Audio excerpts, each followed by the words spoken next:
kira-kira kurang puas ya, nah, karena kita sama-sama belajar ya, semoga pelajaran kita ini ada manfaat buat kita semua dan juga para YouTuber yang melihat nanti, yang nonton ya, amin amin.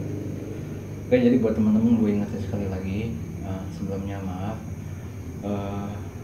jadi ketika lo nonton video ini tolong benar-benar disimak karena bahasanya ini agak sedikit tinggi, nggak cuma bahasa-bahasa ya kayak kita lagi ngobrol di luar sana gitu. Jadi sebelum lo memutuskan sesuatu, jadi lo pikirin dulu kira-kira benar nggak gitu. Jadi jangan asal tembak karena banyak mereka masih ada di tingkat syariat, obrolannya ada di hakikat, ada di ma'rifat. Jadi kan nggak nyampe tuh, belum nyampe, bukan nggak nyampe.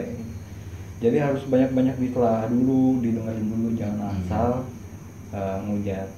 Karena emang sengaja gue bikin obrolan ini gitu, jadi biar kita semua kebuka. Karena di luar sana itu kan banyak banget oknum ya kan, oknum yang mengatasnamakan dia ngerti ini, dia ngerti itu. Tapi pada akhirnya mereka cuma memanfaatkan ketidakpengetahuan kita aja. Gitu. Jadi buat yang nonton, tolong lebih bijak lagi. Gue bukan bermaksud mau membandingkan atau enggak mau ngejudge ini loh yang bener itu salah, enggak. Ini cuma biar lo punya wawasan, jadi lo bisa memutuskan mana yang benar mana yang salah.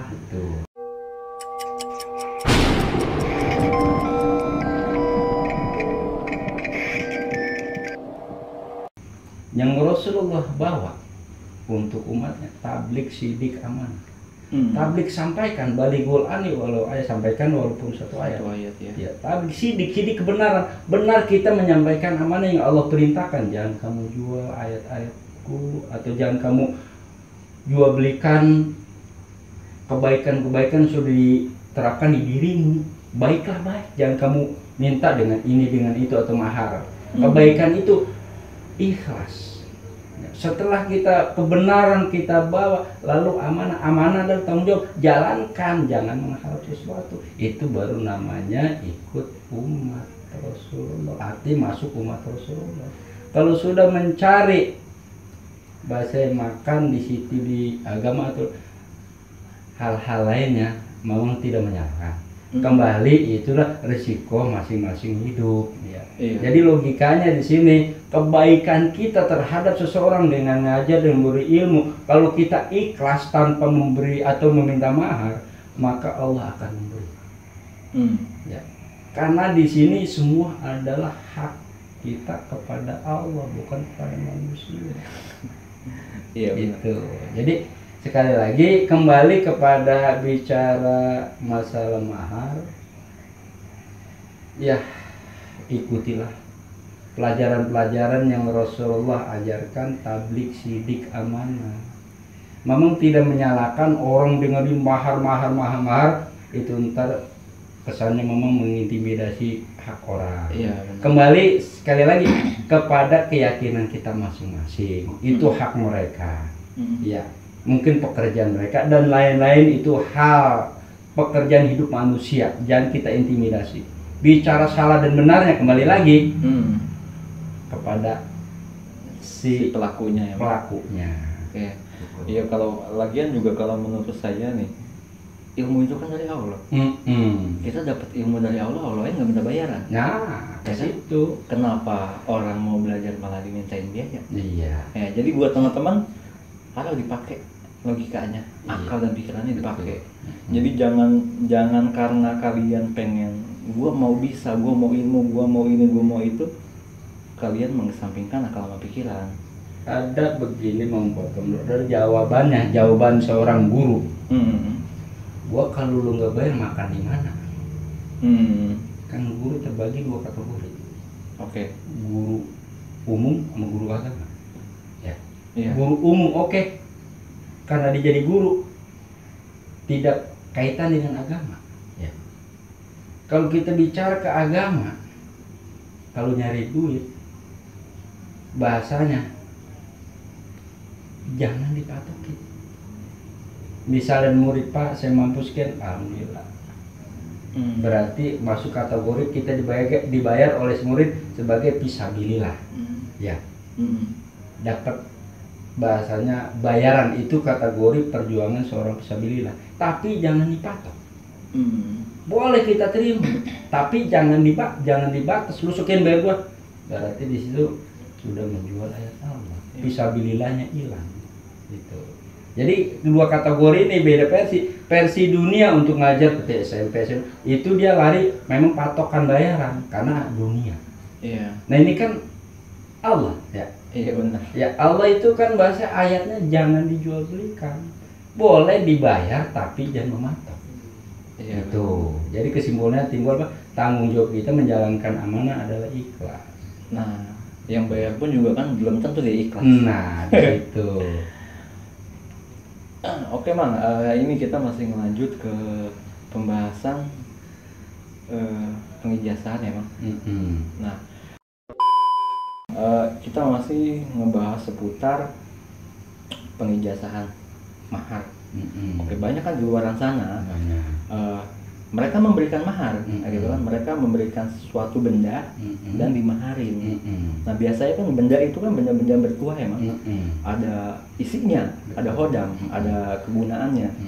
Nah anggaplah saya mau dong keris ini, ya udah nih maharin sekian, saya dapat dong kerisnya.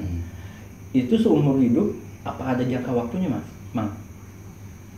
Jangka waktu. Ada jangka waktu. Jadi mereka yang suka ngasih hodam itu enggak seumur hidup dikasih berarti. Yang namanya istijrot isian kan jeda. Jedanya bisa setahun udah hilang. Kecuali itu wasiat benda-benda alam, contohnya seperti bambu petuk gitu, bambu buta kalau orang Betawi ngomong itu abadi. Karena itu wasiat langsung Allah memberikan kekuatan wasiat benda itu abadi. Kalau isian manusia istijrat larinya itu pakai jeda. Oh, jadi ada durasinya ya, durasi. Kalau merah delima? Nah itu pustika alam larinya wasiat itu abadi. Oh, itu pun juga abadi. Abadi. Oh, tapi kalaupun itu akhirnya dimaharkan, merah delima gitu kan, itu tetap abadi. Abadi. Oke. Abadi. Itu jadi teman-teman, hari ini kita bahas banyak banget ilmu. Mungkin banyak di luar sana yang lo pernah beli hodam, pernah beli keris yang udah diisi apa segala macam, itu ternyata ada durasinya ya durasi. Jadi itu emang membuat seolah-olah tuh kita, wah kok ini powernya udah berkurang, akhirnya dia nyari lagi, beli lagi. Itu. Saya mau tanya kan kalau tadi kan kalau Bang Jo tuh membahas sertifikat atau kenaikan level. Iya. Itu juga ada durasinya apa enggak? Maksudnya sertifikat apa? Sertifikat dia udah naik level. Jadi kadang gini loh Bang, dia latihan di suatu tempat gitu. Di situ dia bisa. Tapi ketika dia di luar area situ itu nggak berfungsi. Masalah itu larinya sertifikat kan masuk kategori sebuah perguruan. Iya. Ada perguruan pencak silat itu abadi. Itu abadi. Tingkatan. Iya, itu abadi. Kan itu larinya apa ya? Sabuk. Ya, itu abadi. Timbul dia punya predikat ibaratnya yang tadinya jadi anak buah, jadi pengasuh, setelah jadi pengasuh, jadi koordinator, jadi pelatih, jadi pengurus. Iya, jadi itu abadi. Kalau namanya benda-benda ada yang bahasanya abadi ada. Tergantung dari permintaan yang mau beli. Pak, tolong isi biar abadi, bisa. Jadi si praktisi ngisi dengan kekuatan abadi selamanya itu bisa. Bisa. Pun tetap itu lama-lama akan punah. Karena kan kekuatan manusia ada lemahnya. Iya. Ada lemahnya juga ada. Memang kuat lama tapi suatu saat dilupa aja nggak dirawat ya bahasanya. Hilang sendiri. Itu. Memang dulu pernah ngisi tapi kembali lagi ya. Itu Mama nggak mau. Karena apa? ke satu. Kalau mamang kasih benda orang dengan isian mamang, akidah dia ke benda. Iya, keyakinan dia. Keyakinan. Karena bahasanya begini ya, syariat pak, syariat tetap, lu bahasa syariat, hakikatnya lu tetap ini benda menjadi sebuah kepercayaan. Mama enggak mau. Kenapa? Menyesatkan umat pribadi mama. Iya. Adapun di luar sana itu pribadi mereka masing-masing, tapi mama punya prinsip, kembalilah kepada Allah. Ya. Kalau kita yakin bahwa Allah menjaga kita 24 jam tanpa benda, maka di situ akan abadi. Jadi kesimpulannya, boleh kita percaya benda, boleh kita mengakui, boleh. Ada 3 bahasa. Setelah kita dikasih benda dari isian ataupun bentuk-bentuk apapun jenisnya, harus kita tahu yang 3 perkara. Yang pertama, percaya, mempercayai, percayakan. Yang mana kita pakai?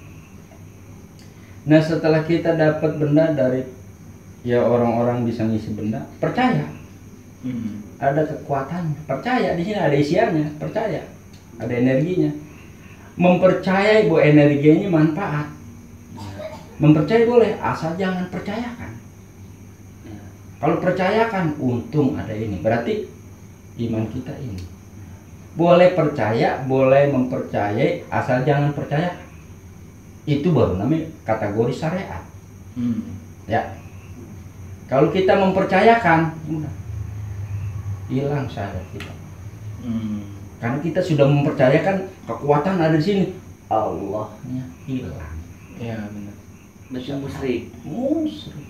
Itu. Jadi pandai-pandailah kita sebagai orang berakal, cari pengetahuan-pengetahuan supaya otak kita kebuka. Jangan sampai kita hanya begitu-begitu saja, monoton pengetahuan kita.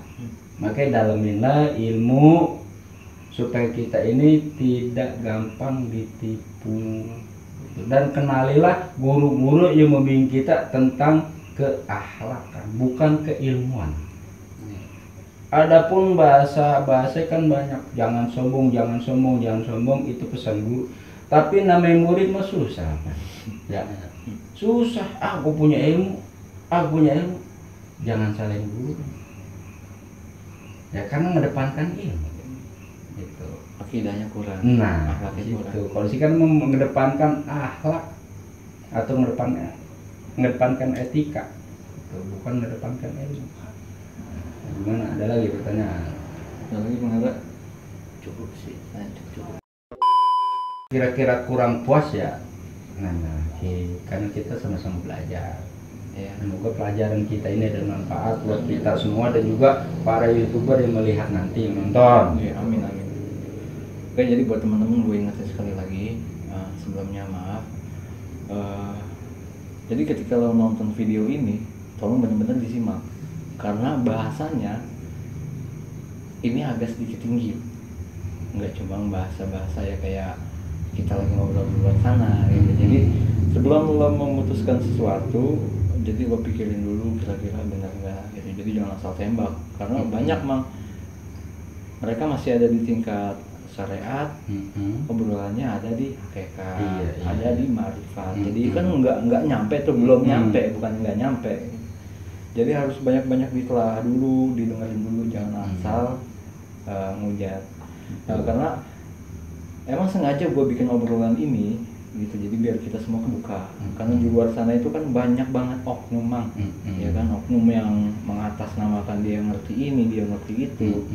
Tapi pada akhirnya mereka cuma memanfaatkan ketidakpengetahuan kita aja. Gitu. Jadi buat yang nonton, tolong lebih bijak lagi. Gue bukan bermaksud mau membandingkan atau enggak mau ngejudge ini loh yang bener itu salah, enggak. Ini cuma biar lo punya wawasan, jadi lo bisa memutuskan mana yang benar, mana yang salah. Oke, jadi buat teman-teman juga, ini kayaknya gue ngobrol sama Mamang kan bakalan panjang, karena di sini yang gue tangkap emang apa yang Mamang sebarkan, apa yang Mamang share itu bermanfaat. Buat gue sih bermanfaat banget. Jadi kemungkinan kedepannya gue bakal coba buat bikin video lagi bareng Mamang. Nah, buat teman-teman yang lagi nonton video ini, kalaupun kalian punya pertanyaan, kalian bisa tulis di kolom komentar. Jadi kemungkinan selanjutnya gue bakal tanyain pertanyaan kalian. Nggak apa-apa kan ya, Mak? Silakan. Juru senang Mamang kalau orang mau bertanya. Berarti dia ada belajar. Iya, siap. Oke teman-teman, jadi hari ini cukup sampai di sini dulu video kita, karena di dalam video ini juga udah banyak banget ilmunya kalau lo pada sadar, lo pada peka. Ya, jadi gue sih berterima kasih banget hari ini bisa ketemu sama Mamang. Berterima kasih juga sama Allah udah luangin waktunya biar kita bisa ketemu. Izinnya. Iya bener. Nggak pernah bosan gue buat nyampein ke lo pada. Jadi tolong jangan lihat siapa yang membicarakan. Jadi dilihat apa yang dibicarakannya ya, Mang. Buang buruknya, ambil baiknya. Oke, jadi gua Jo, Mamang dan Bang Hendra. Hari ini kita pamit. Terus saksikan channel Perjalanan Waktu. Assalamualaikum warahmatullahi wabarakatuh. Waalaikumsalam warahmatullahi wabarakatuh.